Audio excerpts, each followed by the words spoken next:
کیا آپ جانتے ہیں نشاط ثانیہ سے 1000 سال پہلے تک عیسائی کلیسا کی یورپ پر حکمرانی تھی۔ عدم رواداری، تعصب اور توہم پرستی نے حصول علم اور سائنسی مطالعے کو ناممکن بنا دیا تھا۔ آزاد سوچ کی ہر کوشش سے بدگمان کلیسا نے ایسی ہر تعلیم کو ناجائز قرار دے دیا تھا جو براہ راست عیسائی تعلیمات کے مطابق نہیں تھی۔ مذہبی عدالتوں نے ہزاروں لاکھوں افراد کو جادو یا کفر کے الزام میں اذیتیں دے کر موت کے گھاٹ اتار دیا تھا۔ سزا یافتہ مجرموں کی ٹانگیں 2 گھوڑوں سے باندھ کر زندہ چیر دیا جاتا تھا۔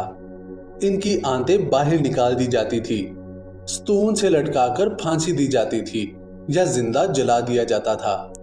مرے ہوں کو بھی معاف نہیں کیا جاتا تھا۔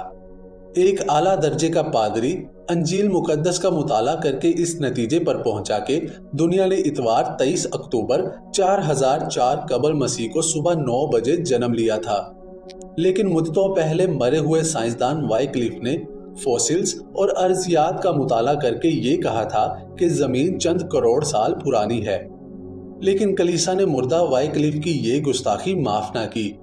اس کی ہڈیاں قبر سے نکال کر ریزہ ریزہ کی گئیں اور سمندر میں پھینک دی گئی تاکہ اختلاف اور شک کے جراثیم زمین کو آلودہ نہ کر سکیں۔